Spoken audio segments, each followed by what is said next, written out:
everyone, this is Marika and I welcome you all to this new session of nursing management.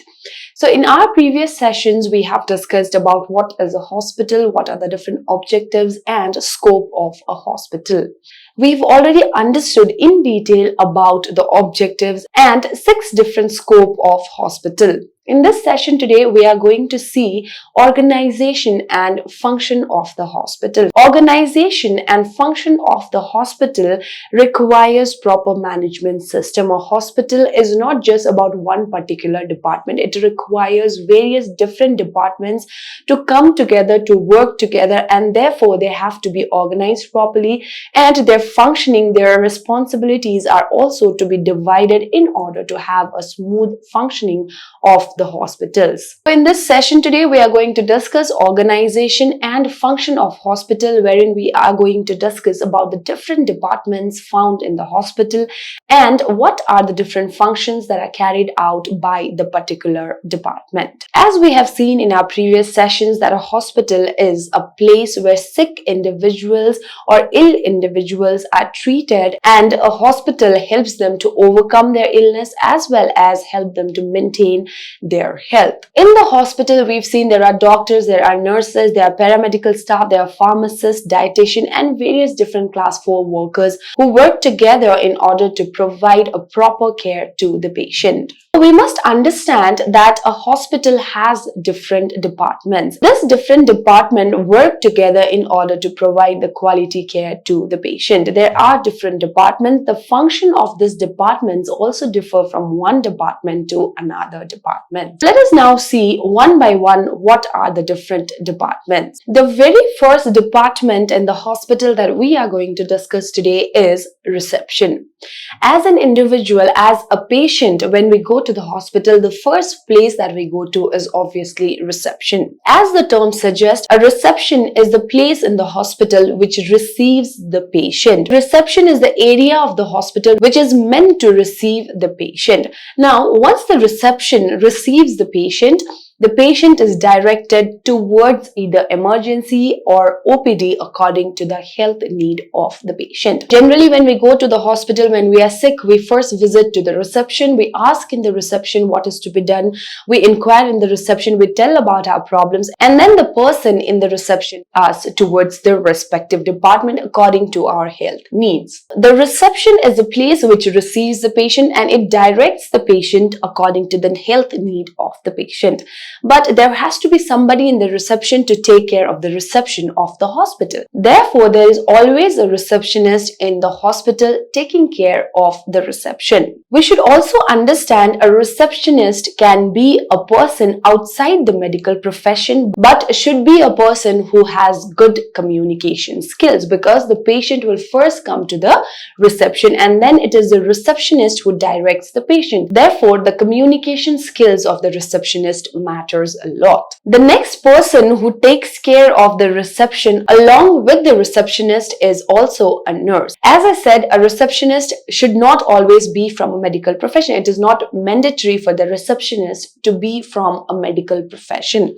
Therefore, she might not be able to guide the patient properly. In that case, a nurse is required who will help the patient to clarify their doubts. If they have any kind of inquiries, the nurse will be there to clarify and also give a proper picture to the patient that which department the patient should be visiting to. The nurse in the reception of the hospital also maintains various different types of registers that is mandatory for the hospital. For example, admission register, IPD register and OPD register. I hope you've understood the first department. The very first department is the reception, which receives the patient. The receptionist and also a reception nurse will take care of the reception in the hospital. The receptionist must be good in her communication skills, and the nurse is a better person to guide the patient about the departments he should visit to and also to clarify any kind of doubts the patient has related to his or her health needs. The next department that we have in the hospital is the inpatient department. As the term suggests, and as we are all aware, that inpatient department is the department that takes care of the patient who will be admitted in the hospital. Again, also in the inpatient department, it is the nurse who plays a major role. The nurse receives the patient in the inpatient department, collects the inpatient number of the particular patient, checks the vital signs of the patient, and also directs the patient towards the specific ward. These are few of the things that nurses do as soon as the patient arrives to an inpatient department. But along with that, a nurse in the inpatient department also receives the patient and provides the basic care to the patient, fills in the nurse's record and fills in the required details of the patient. We are already aware that when the patient comes to the inpatient department, the nurse is supposed to fill certain mandatory things about the patient, mandatory details about the patient.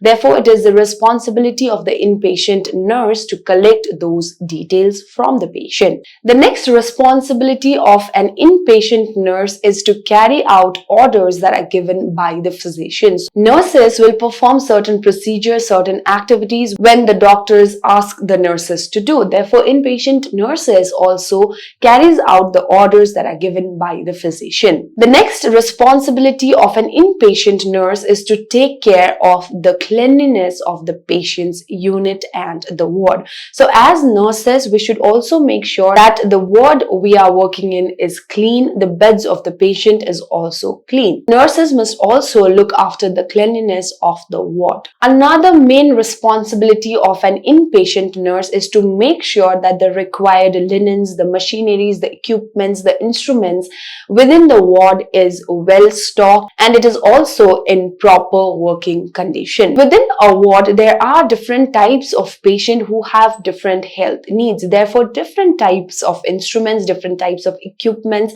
are required in order to meet the needs of those patients. Now, all of these instruments, the linens, the machineries, the equipments are to be well stocked, and also the nurses must make sure that all of those are in proper working condition. Another major responsibility of a nurse is to take care of the patient while the patient is admitted in the hospital. So, of course, providing care is the primary function of the nurse. Along with that, the nurse carries out various other functions.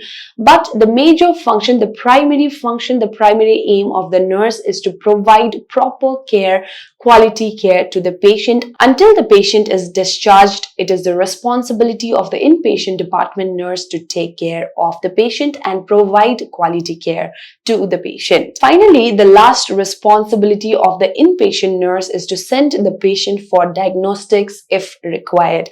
Even after being admitted in the hospital, even after being admitted in the ward, there can be certain problems that can be found in the patient, and therefore it might require the patient to take another diagnostic test. So for such cases, the nurse must also direct the patient towards the diagnostic center whenever required. The next department is outpatient department. Again, from the term itself, we can understand an outpatient department is a department wherein the patient comes with certain illness, the patient is checked by the doctor, certain care is provided by the nurses, but the patient does not have to stay in the hospital. In the outpatient department as well, there are various things that takes place. The very first thing in the outpatient department which is performed by the nurse is to receive the patient. As the patient is directed towards the outpatient department by the receptionist, the OPD nurse receives the patient.